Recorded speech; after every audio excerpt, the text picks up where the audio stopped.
I am excited that we're doing this podcast today, Ivy and the CIA. And so today we're going to be talking about the single, the only, the most important thing that you can do to live your best life. So I think it's a big challenge, but are you ready for it?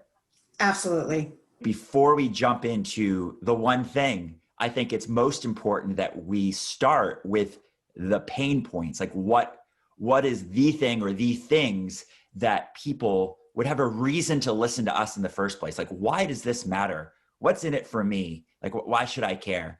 And I'll say this, as I listen to clients complain or describe or vent or talk about the things that they're trying to achieve, it saddens me when they get caught up in good marketing.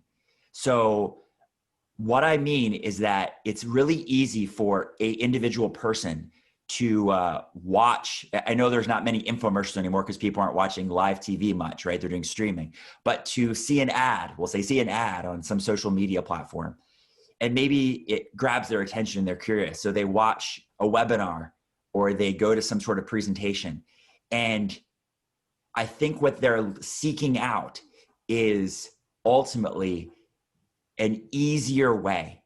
And I like this term. I like the term life hack. Like if there's just an easier way. But what I believe that's turned into, and I think this is the big problem that we're going to address today, is it's turned into people being tricked, manipulated, taken by people who really want to make money off of suckers, don't want to make money off the people that wish and are still waiting for that quick fix, that magic bullet, right? That thing that it's like, if I just buy that program, if I participate in that thing, if I buy that product or service, then I'll get what I want. Things will be easier, faster, better, and I'll eliminate the thing that I'm struggling with. What are your thoughts on that, Ivy? I've seen that happen. And for some people, you can tell the ones that are gullible or don't have the experience to know if what they're being presented is truthful, is with integrity. And just for example, like with the way I'm connecting on Facebook or on LinkedIn, I don't accept every friend request. And it's just like when we're coaching, we have to pre-qualify our clients. We want to work with people that want to do the work, that want to show up for themselves. A lot of people feel like they're lost. They're struggling with finding some inspiration. They're struggling with the mandates and the changes that are placed upon them that wasn't something they had choice. And some people will go along with following the crowd, and some people, they'll do everything to fight it. And yet, even though they say they'll do everything to fight it, they're complacent. Because if they put themselves out there, right, and it's an unpopular view, you get the masses coming and beating down on them. But why would they want to put themselves out there when they know it's like, well, why do I bother with this? Because it's not going to make a difference. And I think that attitude is part of the problem too. I totally agree. I think one of the challenges for most people is losing hope. You know, it's great. You're going to tell us the one thing, or you're going to tell us something that's going to help me live my best life. But I'm past that. I've tried. It hasn't worked for me. You know, I've bought those programs that I was sold on. I've read those books. I've seen those people who are supposed to be living their best life, and I want to emulate them. I want to be like them. And if I was able to see behind the curtain, I realized, wow, they're just like me. They're living a life, you know, maybe at a higher level from a financial perspective, in a cooler house or nicer car or different things. But anyway, they're just humans like me. They have their own faults and failings and their own challenges they have to face every day, like I have to face every day. To kind of summarize what I think the challenge or problem is the fact that there is no quick fix. There is no life hack for living your best life. And so I think if we can right now just accept that on face value, like I could go deep into it, but if we can accept on face value that I don't have anything to sell you, Ivy doesn't have anything to sell you, there's nothing that we can give you that's going to make your life easier, that's going to magically accelerate and give you what you want faster. Sure, there are words we could say that are a little better than other words we could say. There are thoughts we could think that are a little better than other thoughts we can think. But to segue into what I believe is the one thing that will help you live your best life, and I can recognize how this could be cliche, it is action.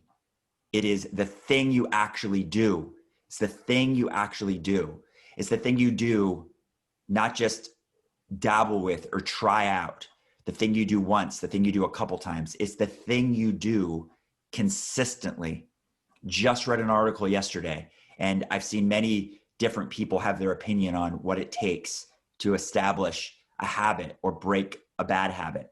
I've seen things that people say it takes 30 days. This article I recently read said it takes 66 days. I've seen people say it takes 90. I've seen people say to rewire your brain takes 180 days.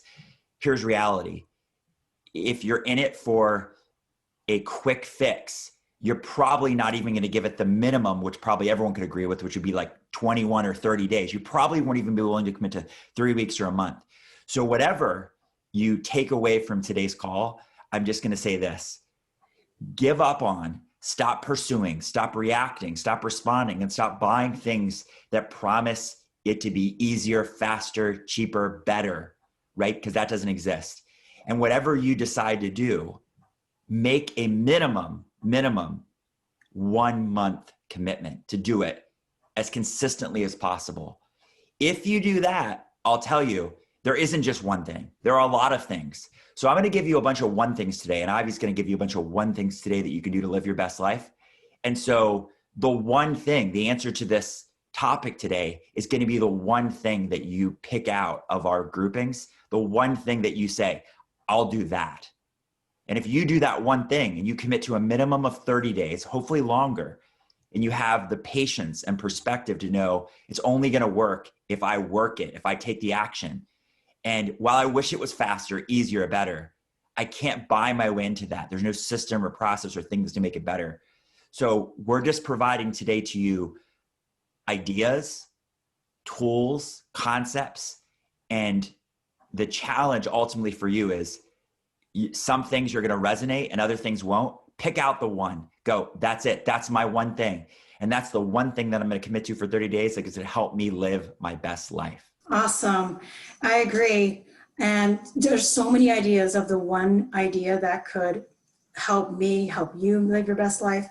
And the few that come up first and foremost is pursuing your passion with excellence, because that motto impressed upon me has shown me I have to show up for myself. I have to take the action. I have to put in the work, right? Anything worth having takes effort, takes work. And if you want the life that you want, it's going to cost you something. And that cost doesn't mean it's a bad thing. It's just, who do you want to become and what's it going to cost you to become that person? I totally agree. And when you say pursuing with excellence, there's a really cool thing I learned from Tony Robbins talking about like the level of effort that you give to anything. And he says, if you give great efforts, you get good results. If you give like outstanding efforts, you can get great results. It always is probably a level lower. I wish it was like on par, equal to the level of effort you give. But to pursue things and to go about things with excellence, what that means to me, as you said it, Ivy, is that I give it my best. Another story about John Wooden, who was the UCLA basketball coach who won over 10 NCAA national championships.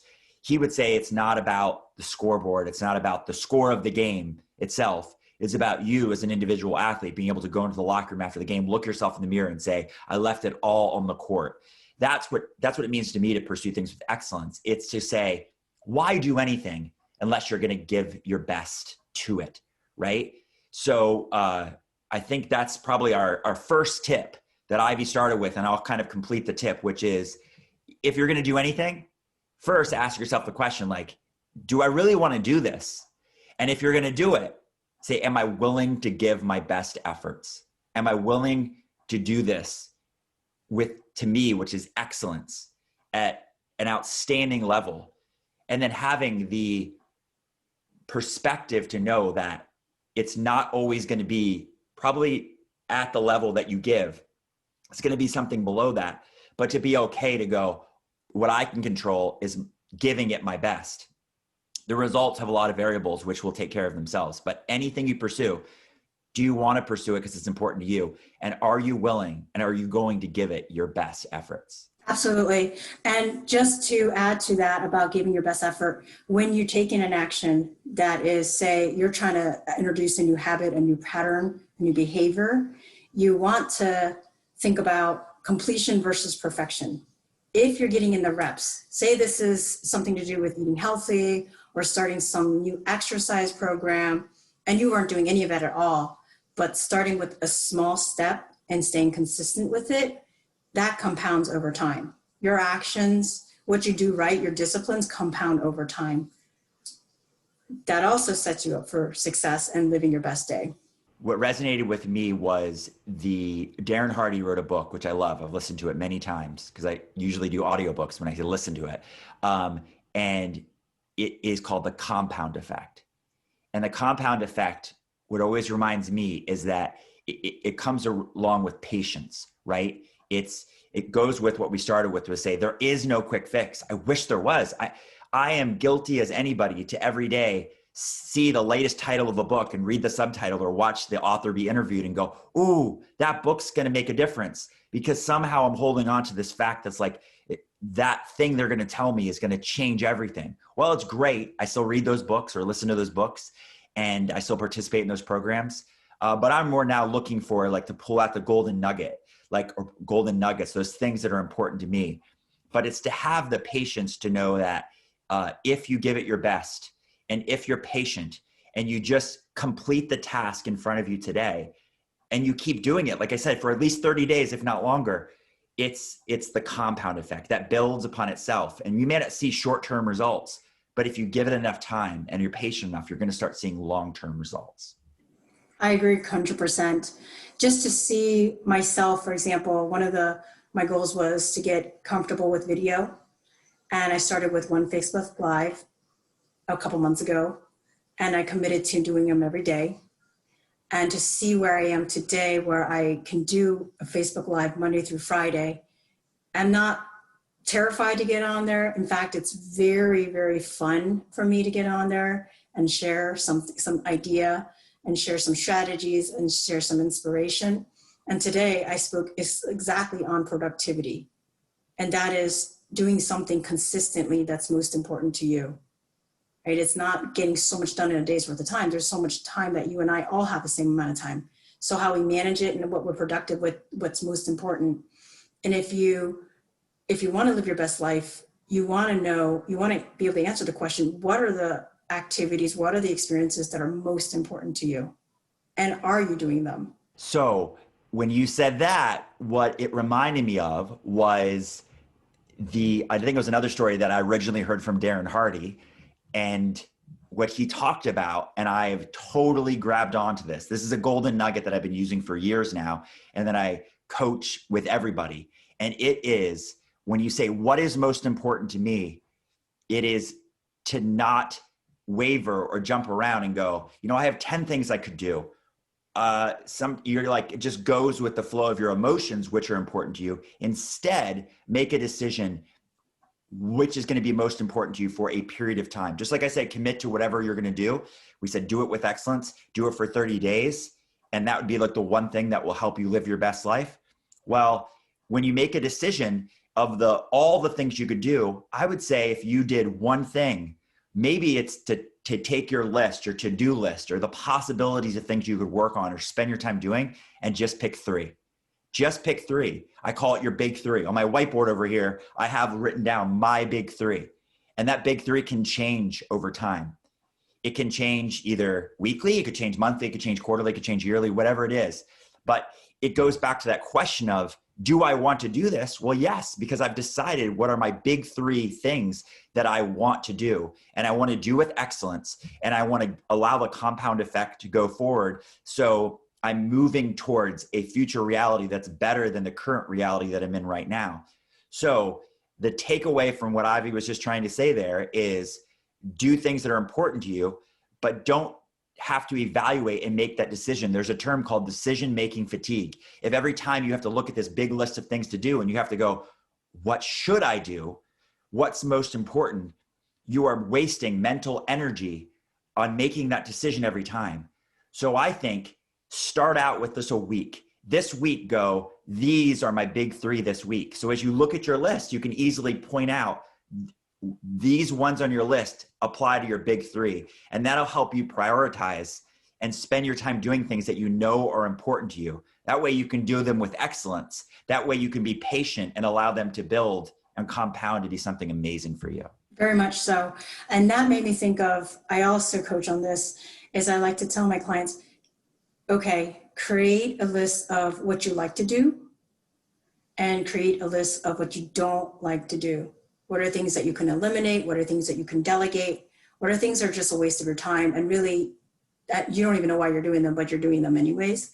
But that will give you some clarity as to how you prioritize what's most important to you and put those activities into your life. Here's a good example. When COVID happened and all the gyms were shut down, and you and I know I'm a swimmer. I haven't swam in a couple months, but today, and I've been doing this since when the gyms open, I've been swimming again. In the last month or so, I could tell in tracking my progress, tracking how I'm spending my time in the pool and training, I finally got my speed back, and I was a little faster than I was earlier in the year before everything shut down. Part of it was I had the break of not swimming for months. The other part about it was I was mentally rehearsing, visualizing myself swimming every single day on a medicine ball, on a big medicine ball, an exercise ball, where I imagined myself doing every stroke, imagining myself how I swim in the pool. And not only is my speed back today, but it took a good 2 months of consistent training, being really smart about how I train so I don't get injured, I don't get fatigued or burned out, and that I could also get back my speed, my endurance. And that's compound, right? And it's just as important to eliminate the things that aren't important, right? So if you have this list, call it your to-do list, and we've identified what are our big three, the things that are most important for this period of time. Let's say it's just this week. This week, these are my big three. So I can look at my list and go, if I'm going to prioritize and say what are most important to me, it's anything that applies to my big three that moves that ball forward. But I think it's just as important too to look at your list and say, do I really care about that anymore? Are you doing things simply because the world set an expectation that you didn't sign up for, right? That said, well, you should like that. You should do that. That should be important to you. You should want to do that. And then when you look at that, you go, but I don't care, right? And then be willing to cross through that, eliminate it, remove it from your list. Because I think as you evaluate all the things you could do, there are probably a similar or higher number of things that you don't like doing, that you only do because of peer pressure or the world pressure or conditioning from something you didn't sign up for. And if you eliminate that, it's like the metaphorical take a weight off your shoulders. It frees you up. And it gives you, when you look at your list and it's smaller because you eliminate things that don't matter, now there's more of the things that are part of your big three. And that alone, from mental energy, one, you freed yourself up from the decision-making fatigue of having to evaluate what's important right now because you already decided that. But also your list is smaller. So it makes you happier to go, wow, I'm doing a higher percentage of things that are important to me because your list is smaller because you eliminate things that don't matter. That's right. That's a beautiful way of explaining it. And I also like to, this came to my mind. Let me see if I can remember it again. Give me a second. But it had to do with evaluation. Okay. Your values and your beliefs has something to do with what's on your important to-do list or what do you want to focus on? What are you committed to? Big three things. And I can see when I'm working with somebody who values risk averse, who values the plans, the details, the processes, someone who's very blueprint, that the things they value are so vastly different from like someone who's a nurturer, someone who values more having fun, who values spontaneity. And so what they have on to-do list could be complete opposites. And some of it's out of their responsibility and their duty. And so even though they don't want to do it, they feel because of their values, I got to do this. This is my duty. This is my responsibility. I have met people like that. And that's part of their values. So they're not even going to go against that, even though it's a struggle sometimes. I see that tension inside themselves because it's what they value, yet they feel resentful doing something that they don't want to do, but they feel they have to do. That's a great point. In fact, what that made me think of, or reminded me of, was that just as I said, we can be tricked, fooled, manipulated by a good advertisement, right, to sell a product. We can be tricked, fooled, or manipulated by the people telling us the story of their best life. Because what we can start to think is, like everyone knows the cliche, the grass is greener on the other side of the road. Well, we can start to think, man, if only I could find the thing that I'm passionate about, I'll never work a day in my life. I know that's a saying, right? Well, I don't think that's true of anybody, literally zero people.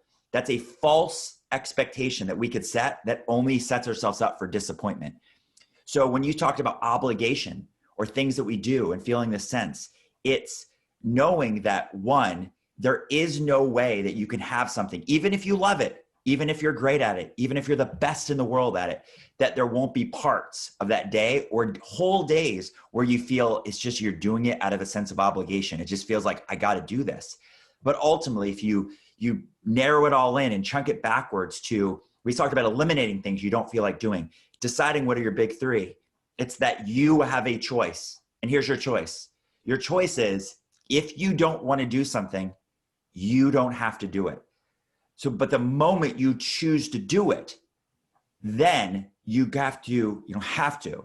I encourage you to move beyond acceptance to embracing, right? So when we do that, meaning if you don't want to be a father, abandon your children. Oh, what? That's crazy. If you don't want to be a husband, divorce your wife, right? If you don't want to pay your taxes, be a tax evader. If you don't like your job, quit your job, because it's your choice. So the moment you go, no, I want to be a husband, I want to be a father, I want to have this job, and I want to pay my taxes and be a good citizen, then you've accepted that that's part of the deal. That's part of the deal. And I think my encouragement is you move beyond just accepting, because acceptance kind of goes like, fine, I accept, I'll do it. And then that feels like obligation. It's like someone's imposing it upon you. When you take it away from being imposed upon you, and that's just accepting, and that's just like, I have to do, that's an obligation. You move into like, no, I chose that. Because you did, because you could just as easily choose not to. So the moment you choose it, you go, no, I chose this. This was my choice. I'm not obliged. I don't have to. I choose to. And the moment you choose to bring this all around, everything you choose to do, you give it your best efforts. So now we can embrace it, and we can look at the days and go, there is no perfect day, even if you could have the best thing. But the days that I'm doing things that I choose to do, even if they feel like obligations, because I could just remove them from my life. So I choose them. Therefore, they're not just obligations. And I don't just accept it, I embrace it. And everything that I do with my best efforts. And therefore, you can look at life and go, life is by my design. It is my choice. I do things based on living my best life. Oh yeah, that's awesome. I 100% agree with you, 100%. And it's just inspiring that when you learn to wake up, and this is what really sets my day for success, I wake up with joy. I wake up very grateful, very thankful. I get to live this day. I get to make the most of it. If there's anything that anyone knows about me, I love to optimize myself and maximize my results in whatever it is I'm doing. If today is my rest day, I'm going to observe the Sabbath. Well, I'm going to make an awesome time of it. I'm going to read. I'm going to take a nap. I'm going to take walks with my partner. I'm going to do the things that I want to do that make me so happy and that fill my energy. But if it's a work day, well, then I'm going to take today through the finish line. I'm going to show up and play it a 7 plus 10, right? 7 plus effort to 10 plus effort. And I'm going to give it my best energy, my best effort. And I'm going to embrace that. And there's some things that take mental energy when you're writing and reviewing, when you're doing meetings with people and doing business, that's part of the choice I made when I said, yes, I'm going to do this. And so, like you said, embrace it. That is embracing everything that you are humanly supposed to embrace. Our life is up and down. Our emotions can be up and down. But if you can stay grounded, knowing that, life shows up, what do? Water off a duck. Life shows up, what do?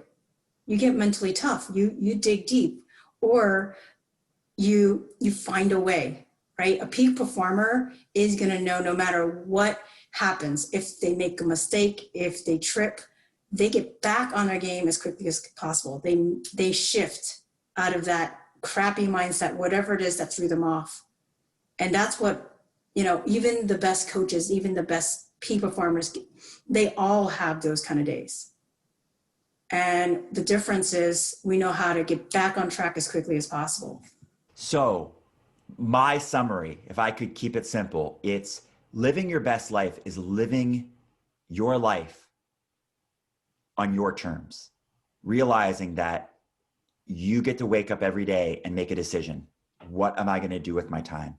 Because I said the key to all of this is action, and the actions you take are your decisions. So if you're going to take any actions, take actions that are going to lead you towards the things that are important to you, your big three. And when you take those actions, because it was your decision to take those actions and you decided those actions are important to you, do them and give your best efforts. Be able to look yourself in the mirror and say, I left it all out there. I gave it my best. Have the understanding, the perspective to know that even at your best, you're not always going to get your best results. That results usually come slower and at a lower level than even everything you gave, because there's so many variables you can't control. Because you have the patience to know that over time, it adds up to bigger and greater things. So you decide, you pick out any part of this. You can pick out the one thing that's going to help you live your best life and start applying it. Start applying it today. And then simply just make a commitment each day that today I'm going to apply it again. But stick with whatever that one thing is and stick with it for 30 days. And you decide from there if you continue forward. But I'm telling you, if you just pick one thing, that one thing compounded over time for at least 30 days is going to help you live your best life.